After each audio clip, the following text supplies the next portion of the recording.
Hello everybody, this is toysareruss, and for this third-party figure showcase and review, we're going to be looking at the Mech Fans Toys take on a Legends scale hardhead figure. So this is one of the figures from this amazing gift set at the back, which has got all 7 headmasters in. I'm going to show you that in a second.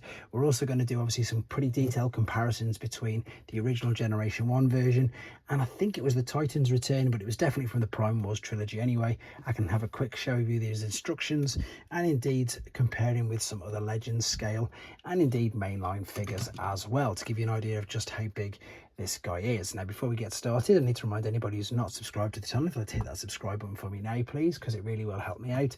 And also to thank Show Z, which is where I ordered this, again, gift set from.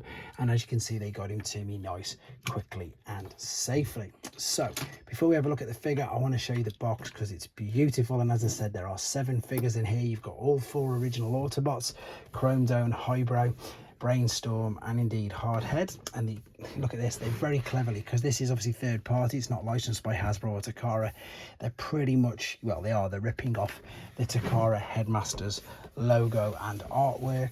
And as I say, all 7 of these figures, Mindwipe, Weird Wolf and Skull Cruncher, are inside here, but I wanted to give each figure its own video to do them justice, to be honest, because I was really quite impressed with them. So before we do some comparisons, let's have a look at it in the alternate mode. So as I say, nice and small, because it is based on a Legend scale figure. So there is your quite small deluxe Jurassic Park Jeep. There is, of course, Generation 1 Prime, and then I know this is pretty much the industry standard one. To give you an idea of size, it will fit near enough onto the back part of the truck of the Earthrise Prime. Now this, to be honest, and I'm sure you can probably tell, this mode is pretty much weak, and I think it has been since the Generation 1. I'm not a fan of the Titan's Return alternate mode at all, in honesty, but this, I like it. What I like about it is that it's got, again, the Generation 1 guns. So you've got all of these which you can attach. You've got the 2 of the same guns.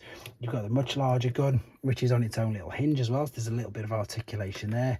You've got, I'm going to call him a Headmaster rather than a Titan Master. You can still move these. You've still got the moves, the articulation in the arms. It looks like they all move at the same time. Same with the legs.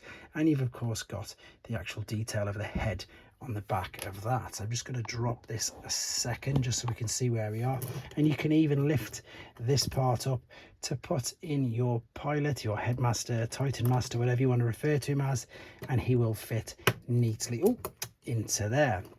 Now, as I say, you can see it doesn't hold together super well. As I say, that could be down to the fact that it is third party, could be down to the fact that, again, this whole set, I think it's about $120, so it is quite cheap, in honesty, but it looks good. You've got the translucent plastic there, and as I said, and I'm going to reattach everything to it right now. For me, it's all about the robot mode, and you're going to get to see that fully compared in a second. But the reason why I've got the other 2 here is mainly just to give you an idea of size. So this is, or was, a pretty much standard deluxe version of him. Didn't like this one at all, to be honest. Just brought it because I thought it would be really good with the Headmasters. I'm a little bit disappointed with it, but it's a great homage to the original Generation 1, which, to be honest, I still don't think you can beat. I don't think you can beat the Generation 1. However, they've done a good job of it there. I've also uploaded the transformation process video for this separately, again, to help people out who may need it and to keep the main length of the video down. So there you go, guys. There's the alternate modes. We're going to come right back and see him compared with all these in the robot mode. So here we are back with them all in the robot modes. I'm going to very quickly show you the instructions, because what I do really like about these is, and I'm always knocking third-party instructions, but these, to be honest, not only are they full color and very vibrant, but they're actually relatively easy to understand. Hence why I got the transformation process video done straight away. Right, what I want to do very quickly again, though, is just show you the difference in height and in size of the Titan Headmasters, whatever you want to refer to them as. So this is, of course, the third party one, which is nice and small, but to be honest, you know, it's got just as much articulation ish. Now maybe I'm fibbing a bit. The head and the arms move individually on that, but the overall, once they're in the robot, once they're in the robot head, this, of course, is more aimed at the cartoon rendition of him, which I think is great. Now, you'll have to forgive me, and anybody who knows Generation 1 Hardhead will fully understand why I'm not going to fold down the chest flap there. But what's interesting is with the Titan's Return one, It's just molding detail. This doesn't open up at all, whereas with this one it actually does. Now unfortunately the reading's already set there, but you've still got the ability to fold this down, and even just for a bit of fun you can pretend that that's the readings that you're getting. So there they all are in height, I suppose, order. I'm just going to move them out of the way now so I can show you the articulation and show you how all the accessories attach. So yeah, nice and fun and nice and simple. But the head will turn around because you've just seen us attach it. The arms, whoops, I didn't fully transform him.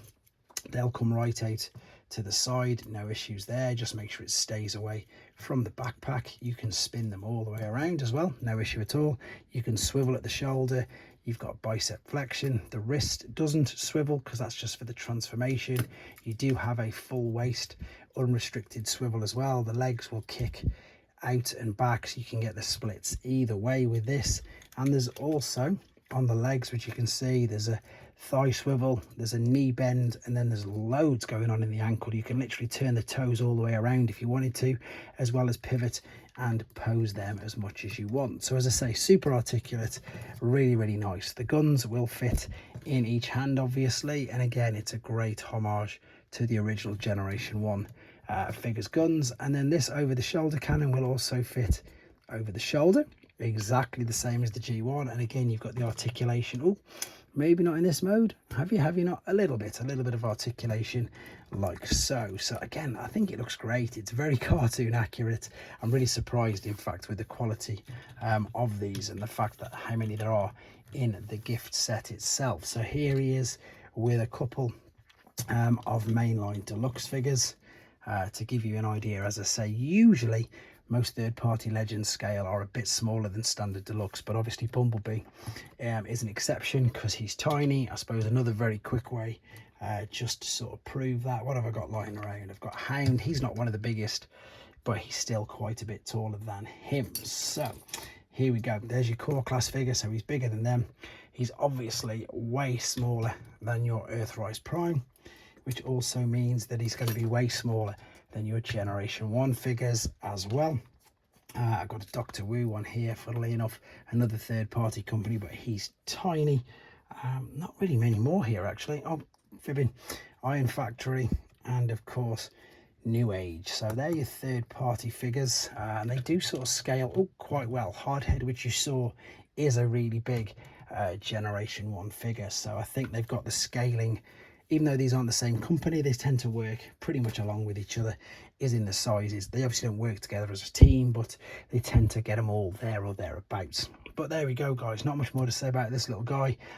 Keep your eye out for the other 6 coming out of the box set. But again, as a reminder, if you do want to buy these, they come in a set of 7. There you go, guys. Thanks for watching. This is Mech Fans Toys take on a Generation 1 hardhead figure. Let me know what you think in the comments. Take care.